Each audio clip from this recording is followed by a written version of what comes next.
रूस रूस जो मिले दिल की धड़कन बोले दीपक जले आसमां फिर खुले रूस रूस जो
दाऊद का भजन। मैं करुणा और न्याय के विषय गाऊंगा, हे यहोवा मैं तेरा ही भजन गाऊंगा।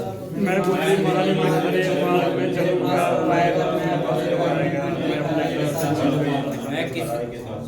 मैं किसी ओछे काम पर चित्त न लगाऊंगा। मैं कुमार्ग पर चलने वालों के काम से घिन रखता हूँ, ऐसे काम में मैं ना लगूंगा।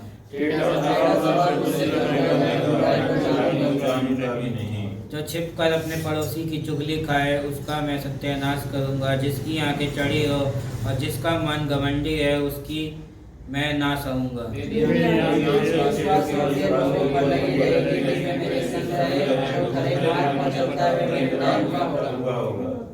जो छल करता है वह मेरे घर के भीतर ना रहने पाएगा। जो झूठ बोलता है वह मेरे सामने बना ना रहेगा।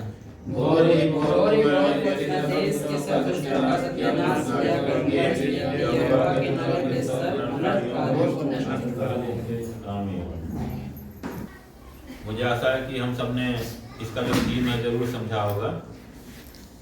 यहाँ पर क्या कर रहा है कि धार्मिक जीवन बिताने का संकल्प, ये ना एक तरह का प्रॉमिस है जो परमेश्वर से हम सब करते हैं इस भजन के द्वारा।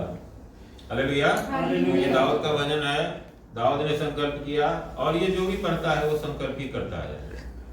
जब भी हम इसको पढ़ते हैं, जब भी हम इसको सुनते हैं, तो हम ये संकल्प लेते हैं।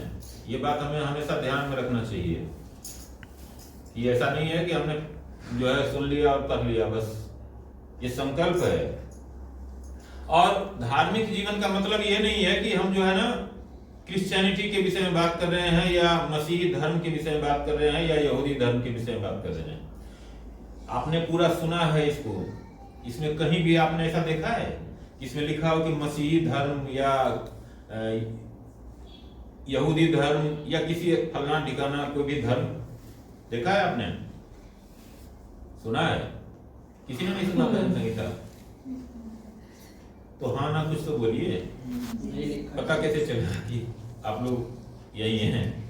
हालेलुया। देखिए, मैं बार बार ये बात करता हूं कि बाइबल का जो धार्मिकता है ना, और जो बाइबल का जो धर्म है, वो संसार के धर्म और धार्मिकता की तरह नहीं है। यहां हम सच्चाई की बात करते हैं।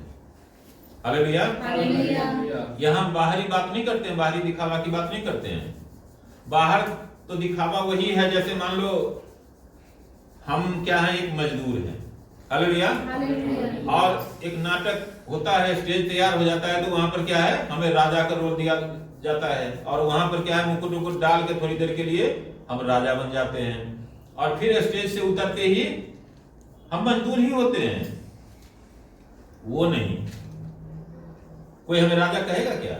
स्टेज पर चढ़ने से पहले कहेगा कोई राजा? स्टेज पर से उतरने के बाद कोई कहेगा राजा? नहीं कहेगा ना, क्योंकि हमारी असलियत तो ये है कि हम मजदूर हैं। तो यहां पर हम उसके विषय में ज्यादा बात नहीं करना चाहते हैं। यहां हम पवित्र बाइबल के विषय में बात कर रहे हैं। तो यहां पर जो धार्मिकता का मतलब है राइचस, ठीक है, राइचसनेस। और राइचसनेस में जो है, हम सब अच्छी तरह से पढ़े लिखे लोग हैं, हम सब जानते हैं कि पहला जो शब्द है वो क्या है, राइट। राइट से ही जो है वो राइचस होता है और राइचसनेस होता है, मतलब खरापन। अब चूंकि जो ट्रांसलेटर होगा उसको उस समय में यही शब्द सबसे ठीक लगा होगा, इसलिए उसने डाल दिया। लेकिन इसका जो मुझे लगता है कि इससे भी अगर थोड़ा सा और ज्यादा हम जाए ना, तो खरापन हम कह सकते हैं। धार्मिकता का मतलब खरापन।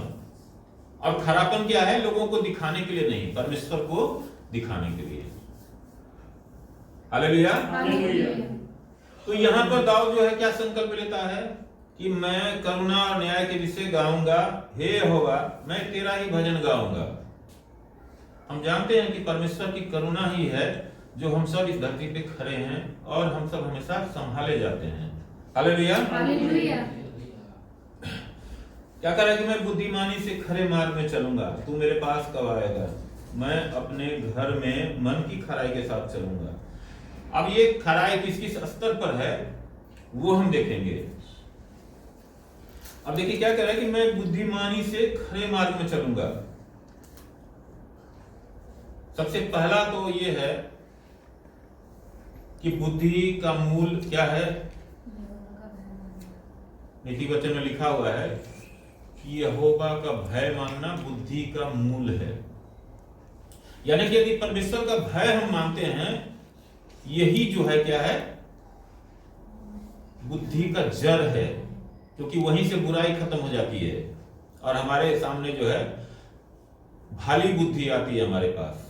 वो तब आता है जब परमेश्वर का भय हम रखते हैं जीवन में। हालेलुया। तो इसलिए कह रहा है कि मैं बुद्धिमानी से, यानी कि परमेश्वर के द्वारा ही, देखो घुमा फिरा के बात वहीं आती है, मैं बुद्धिमानी से खरे मार्ग में चलूंगा। जो खरा रास्ता है, हालेलुया, उस रास्ते पर चलूंगा। और क्या कह रहा है कि तू मेरे पास कब आएगा। मैं अपने घर में मन की खराई के साथ चलूंगा। अब ये नहीं है कि खाली बाहर ही हम खराई के साथ चलेंगे और घर में आके जो है ना हम बदतमीजी से रहेंगे, ऐसा नहीं है। यहाँ क्या कर रहा है, मैं अपने घर में मन की खराई के साथ चलूंगा। आपको कितने बार हमने एक उदाहरण की बात करी है कि दाऊद जो है, जो राजा था, तो कहने की जरूरत नहीं, हम सब जानते हैं कि बहुत प्रतापी राजा था। परमेश्वर ने उसको बहुत आशीष दी थी, लेकिन उसके बावजूद जनसाधारण के साथ वो नाच नाच के, डफली बजा बजा के, बीना बजा बजा के परमेश्वर की आराधना करता था। उसको ये नहीं शर्म होता था कि मैं राजा हूं और कैसे साधारण लोगों के साथ, क्योंकि उसको पता था कि मैं भी यही साधारण इंसान था और अभी अगर मुकुट छिन जाए तो अभी भी वही साधारण इंसान हूं। तो मुकुट देने वाला जो है वो सबसे बड़ा है। तो वो उसके लिए भी उतना ही महत्व रखता है जिसने प्रजा को प्रजा बनाया है, और उसके लिए भी उतना ही महत्व रखता है जिसको प्रजा को राजा बनाया है। हालेलुया। तो ये चीज उसको जो है ना ध्यान रखता है। और आप देखो कहां नाच रहा है, अपने घर के सामने, अपने राजभवन के सामने। और उसकी जो पत्नी है, जैसे एक साधारण सोच होता है लोगों का, हमने भी देखे हैं गांव में भी और सब जगह की लोग लाते हैं नाच पार्टी को, अपने सामने नचवाते हैं या जागरण करवाते हैं या तमाम तरह की बातें होती है। उससे घर के लोगों को जो है ना कोई इन्वॉल्वमेंट नहीं रहता है, वो खाली समझते हैं कि हमने फाइनेंस कर दिया हो गया। लेकिन यहां पर क्या हो रहा है, वो पूरी तरह से इन्वॉल्व है उसके अंदर। हालेलुया। और उसकी जो पत्नी है ना, वो ये जो चीज देखती है ना खिड़की से, तो उसको बड़ा बुरा लगता है। कहता है क्या है, बताओ इतना बड़ा राजा हो के और ये साधारण लोगों के साथ जो है नाच रहे, इसको तो थोड़ा सा भी शर्म नाम की चीज है। हालेलुया। तो मतलब कहने का मतलब, अभी मैं इस विषय में ज्यादा नहीं जाना चाहता हूं। ये दिखाता है ना कि हम जैसे बाहर हैं वैसे ही घर में भी है, क्योंकि परमेश्वर तो बाहर भी है और अंदर भी है ना। तो हमारे हर एक काम को देखता है। हालेलुया। इसलिए यहाँ पर जो है भजनकार कह रहे हैं दाऊद कि मैं घर में मन की खराई के साथ चलूंगा। मतलब ऐसा नहीं खाली बाहर ही चलूंगा। क्या कह रहा है कि मैं बुद्धिमानी से खरे मार्ग में चलूंगा, मार्ग में भी खरे से चलूंगा और घर में भी खरे से चलूंगा। मैं किसी ओछे काम पर चित्त न लगाऊंगा। मैं कुमार्ग पर चलने वालों के काम से घिन रखता हूं, ऐसे काम में मैं न लगूंगा। अब क्या कर रहा है कि मैं कुमार्ग पर चलने वालों के काम से घिन रखता हूं और किसी ओछे काम पर चित्त नहीं लगाऊंगा। अब देखो संसार में हम सब इसी संसार में रहते हैं, इसी संसार के एक हिस्से हैं। हम सब जानते हैं कि कितने तरह के काम संसार में होते हैं। पैसे कमाने से लेके और पैसे बनाने तक कितने तरह के काम होते हैं। हमारे पास भी परमेश्वर ने बुद्धि ज्ञान दिया है, और जब भी हम देखते हैं कुछ बुराई को, तो हमारे मन में होता है कि ये काम जो है ना सही नहीं है। इतना तो समझ है सबके पास, बच्चे से बच्चे के पास भी समझ होता है कि ये काम जो है ना ठीक नहीं है। तो क्या करूंगा, यदि मैं खरा हूं तो मैं इस काम की तरफ जो है ना ध्यान नहीं दूंगा। इस काम से हमें अगर सोने का ढेर भी मिलता है तो हमें नहीं चाहिए, ऐसे ढेर नहीं चाहिए हमें। हालेलुया। और जो गलत रास्तों पर चलते हैं, यहाँ पर कह रहा है कि उनके काम से मैं घिन रखता हूं, ऐसे काम में मैं नहीं लगूंगा। हालेलुया। टेढ़ा स्वभाव मुझसे दूर रहेगा, मैं बुराई को जानूंगा भी नहीं। क्या कर रहा है? टेढ़ा स्वभाव। अब टेढ़ा स्वभाव क्या होता है? टेढ़ा स्वभाव ये होता है कि जैसे मान लो कि कोई हमसे प्रेम करता है, ठीक है, और हम क्या करते हैं, उसको तुच्छ समझते हैं। ये टेढ़ा स्वभाव है। होना तो ये चाहिए कि अगर कोई हमसे बुराई भी करता है, कोई हमसे क्या बैर भी रखता है, तब भी हमारे मन में किसी के लिए बुराई नहीं होना चाहिए। यदि हम परमेश्वर के जन अपने आप को समझते हैं तो प्रभु यीशु मसीह हमें यही सिखाते हैं। उनकी जो मेन शिक्षाएं हैं ना, उसमें यही है कि सबसे प्रेम करना, अपने अपराधियों को क्षमा करना। जब तक हम क्षमा नहीं करेंगे तब तक प्रेम नहीं कर सकते हैं, और जब तक प्रेम नहीं करेंगे तब तक क्षमा नहीं कर सकते हैं। हालेलुया। तो इसलिए यहाँ पर कह रहा है कि टेढ़ा स्वभाव मुझसे दूर रहेगा, क्योंकि टेढ़ा स्वभाव परमेश्वर को पसंद नहीं है, और वो कभी भी टेढ़े स्वभाव से प्रेम नहीं रखता है। ये बात हमेशा हम ध्यान में रखें, क्योंकि यदि हम परमेश्वर के नजदीक रहना चाहते हैं ना, तो हमें नम्र रहना पड़ेगा, हमें दीन रहना पड़ेगा। हालेलुया। टेढ़ापन तो बिल्कुल भी हमें निकाल के देना पड़ेगा। और मैं बुराई को जानूंगा भी नहीं। बुराई से हमारा क्या मतलब है?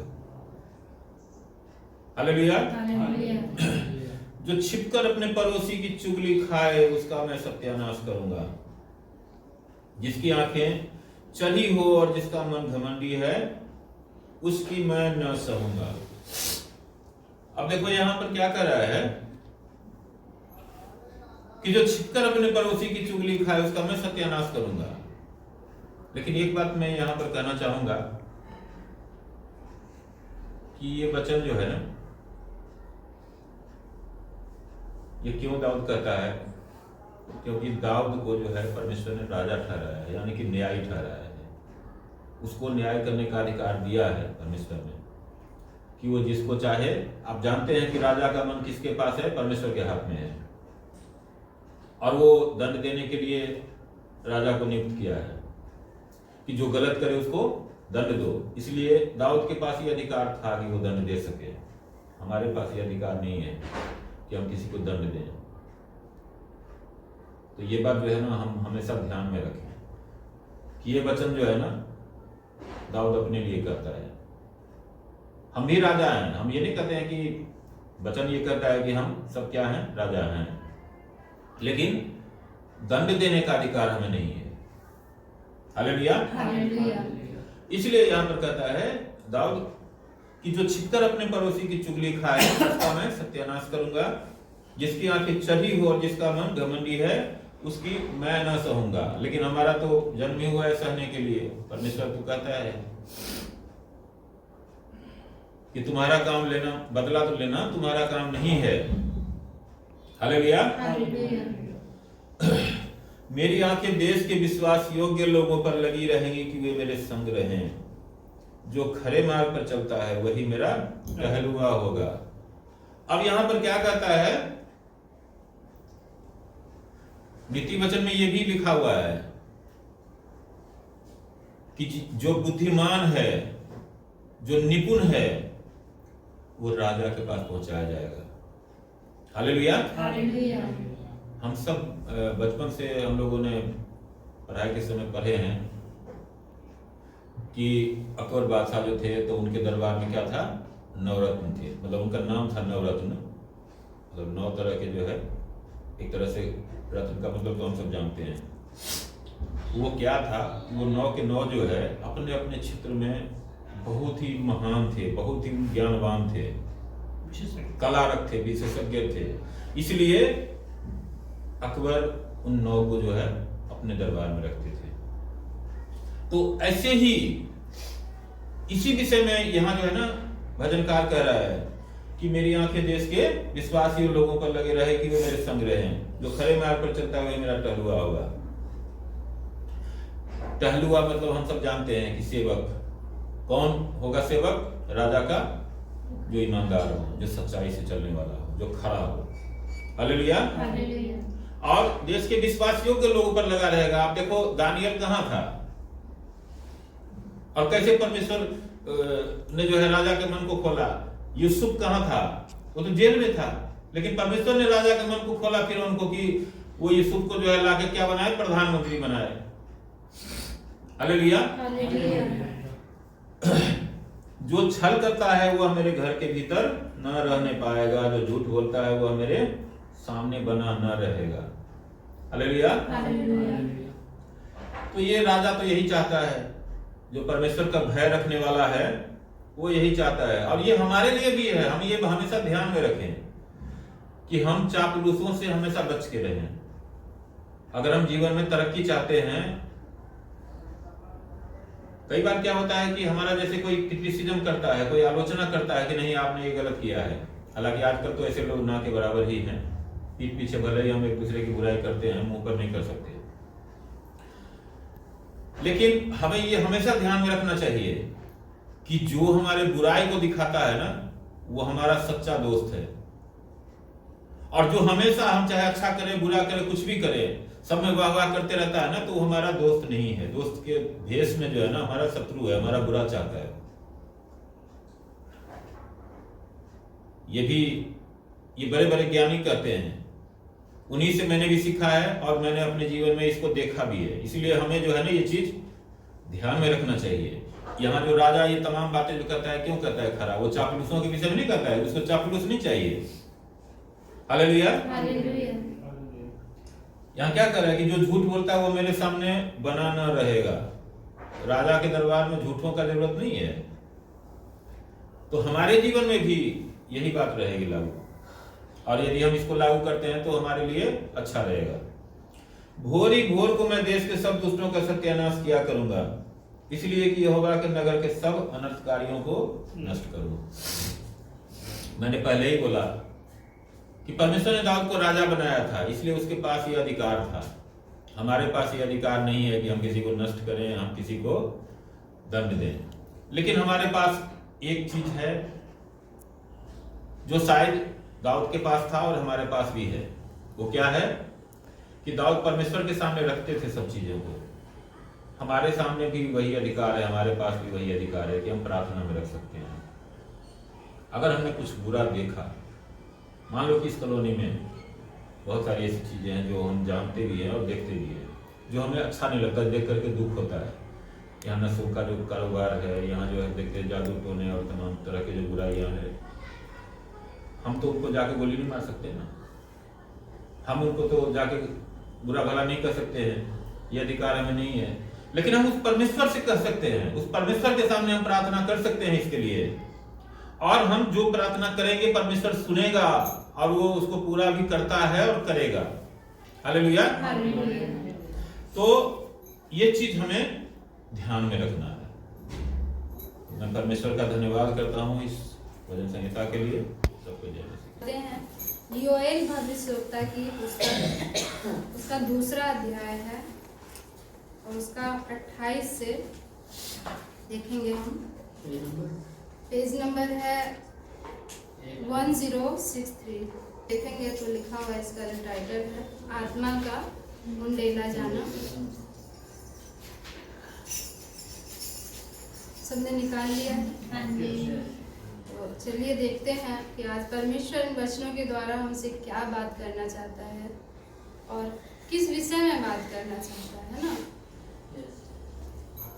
हम सब जानते हैं कि आत्मा क्या है, परमेश्वर की आत्मा जो आज हम सबके बीच में है। क्या हम इस बात पर विश्वास करते हैं? कौन कौन विश्वास करते हैं? आमीन। चलिए प्रभु का धन्यवाद करते हैं। दोनों हाथ उठा रखें।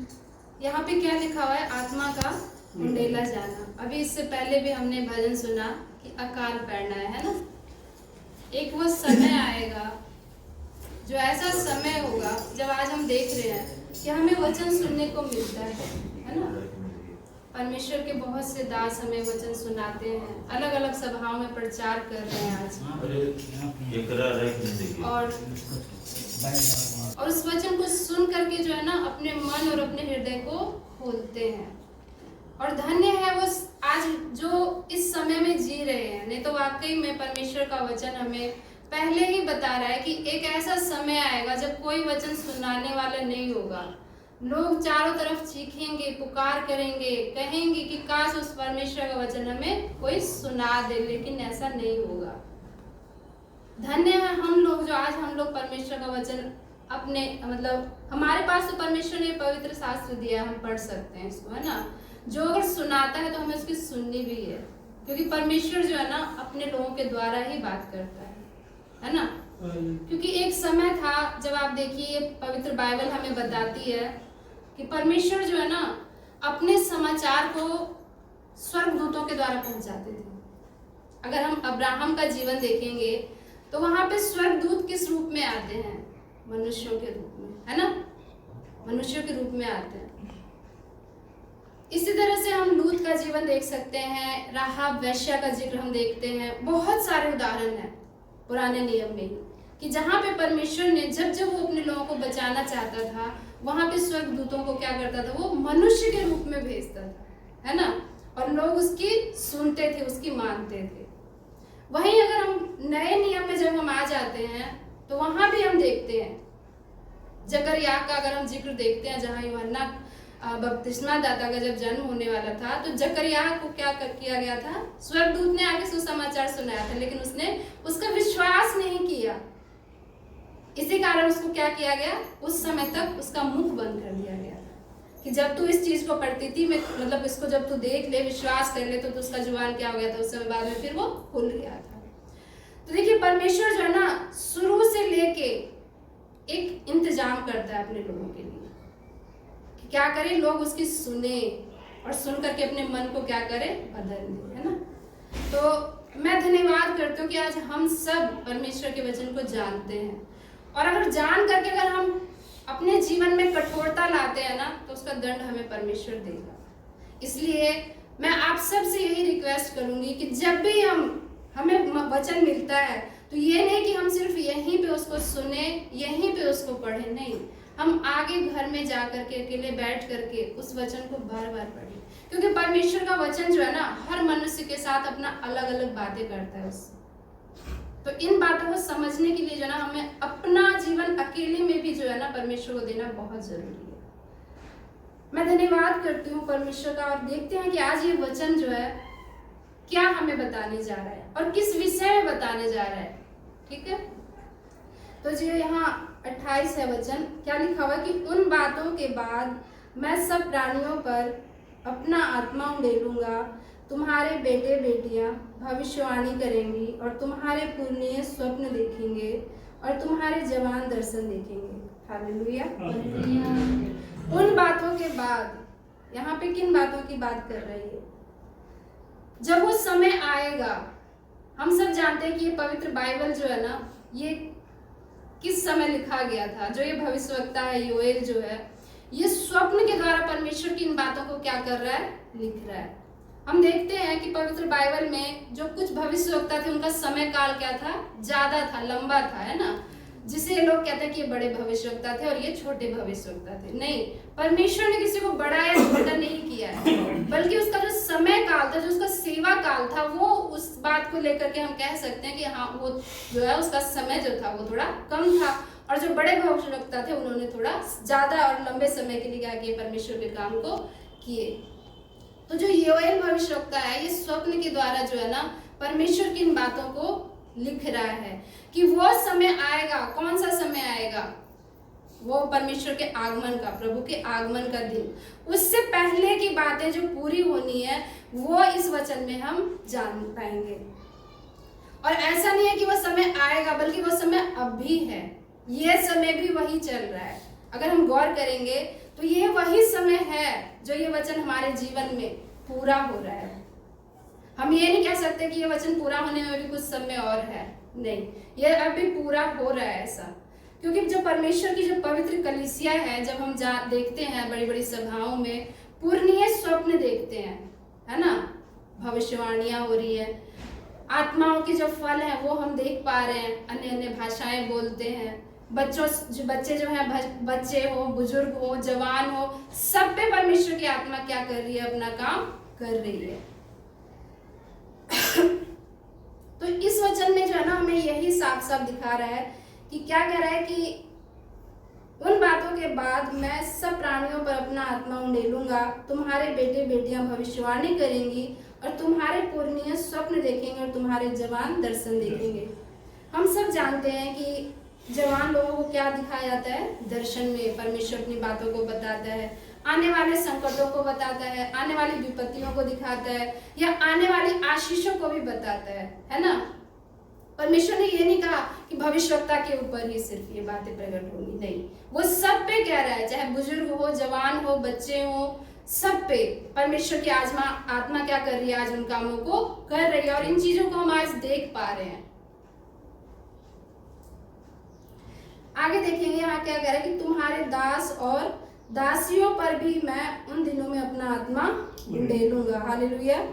देखिए जो 29 वचन है ये क्या कह रहा है कि सिर्फ जो मालिक है उन पे ही नहीं, जो अगर मान लीजिए आज कोई मालिक है और उसके घर में अगर कोई दास और दासी बन करके भी अगर रह रहा है तो उसके ऊपर भी परमेश्वर कह रहा है कि उसे भी वो उन चीजों को क्या करेगा, प्रकट करेगा।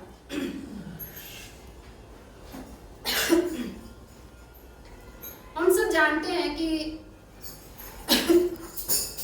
बाइबल में परमेश्वर ने, जब हम न्यायों की किताब देखते हैं तो वहां पे एक दबोरा नाम की स्त्री को हम देखते हैं, है ना। बहुत से लोग आज कहते हैं कि नहीं स्त्रियों का प्रचार करना क्या नहीं है, ठीक नहीं है, लेकिन यहाँ पे परमेश्वर ने तो भेदभाव नहीं किया ना। कहीं देख रहे हैं क्या कि परमेश्वर कह रहा है कि नहीं मैं स्त्रियों को ये नहीं दूंगा, ऐसा तो कहीं नहीं लिखा है। अगर हम उन बातों को जानते हैं तो देखिए जो दबोरा थी वो भी एक स्त्री थी, है ना, और परमेश्वर ने उसको चुना कि वो क्या करे, जो इजराइल की न्यायी हो उसको ठहराया था वहां पे। तो समझिए परमेश्वर जो है ना किसी से भेदभाव यहाँ नहीं कर रहा है। परमेश्वर किसी को पुरुष किसी को स्त्री नहीं कर रहा है। अरे भाई सृष्टि तो उसी ने की थी, भेदभाव यहाँ पे कौन कर रहा है, मनुष्य कर रहा है। लेकिन खैर ये हमारा काम नहीं है, परमेश्वर हर एक चीज को क्या कर रहा है, देख रहा है ना। तो परमेश्वर का जो वादा है उस आत्मा के लिए वो क्या कर रहा है कि मैं इन सब पे उंडेलूंगा। आगे 30 वचन में हम देखेंगे कि मैं आकाश में और पृथ्वी पर चमत्कार अर्थात लहू और आग और धुएं के खंबे दिखाऊंगा। हालेलुया। देखिए परमेश्वर का ये वचन जो है ये हमें क्या बता रहा है कि जो परमेश्वर प्रभु के जो आगमन का दिन होगा उस आगमन के दिन से पहले क्या क्या चिन्ह और चमत्कार मनुष्य देखने पाएगा, उन चीजों को ये वचन हमें बता रहा है कि पृथ्वी पर जहां आज मनुष्य रह रहा है इस जगह पे उन चीजों को वो देखने पाएगा। क्या देखेगा, चमत्कार।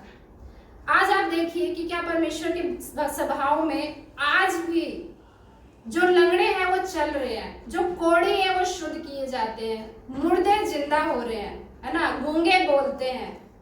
तो ये चीजें क्या हो रही है, पृथ्वी पे ही हो रहा है कि नहीं हो रहा है। तो ये चमत्कार आज हम देख रहे हैं। परमेश्वर का जो ये वचन है ये हम साक्षात अपनी आंखों से जीवित मनुष्य रूप में देख रहे हैं इस चीज को।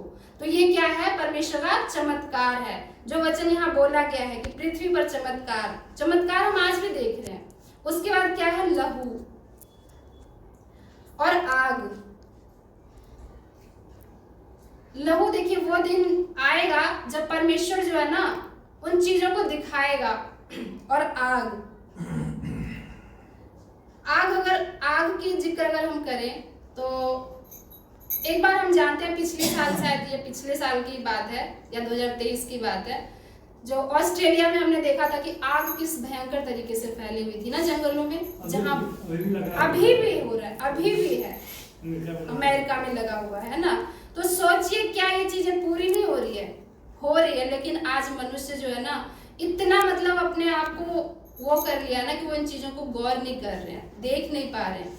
लेकिन जब ये चीजें हम देखते हैं तो हमें परमेश्वर का वचन याद आता है कि अरे हाँ, परमेश्वर का वचन ने तो पहले ही हमें बताया था कि वो दिन आएगा जब तुम इन चीजों को क्या करोगे, अपनी आंखों से देखने पाओगे। जो यहाँ लहू कह रहे हैं ना, ये लहू का एक मतलब ये भी है कि देखिए आज बहुत सारे देश में जो है क्या हो रहा है, आपस में एक दूसरे से युद्ध हो रहा है, लड़ाइयाँ हो रही है, और वहां पे क्या लोगों के लहू नहीं बहाए जा रहे हैं, खून बहाए जा रहे हैं। तो ये सारी चीजें परमेश्वर ने जो बताई है इस भविष्यवक्ता के द्वारा, ये सारी बातें क्या हो रही हैं, पूरी हो रही है। और धुएं के खंबे दिखाऊंगा।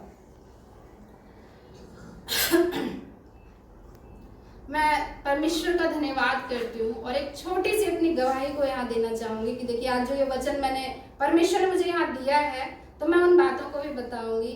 वो समय भी आएगा जिसे क्या कहते हैं लोग, परमेश्वर के लोगों का उठाया जाना, यानी कि रैप्चर के विषय में, है ना।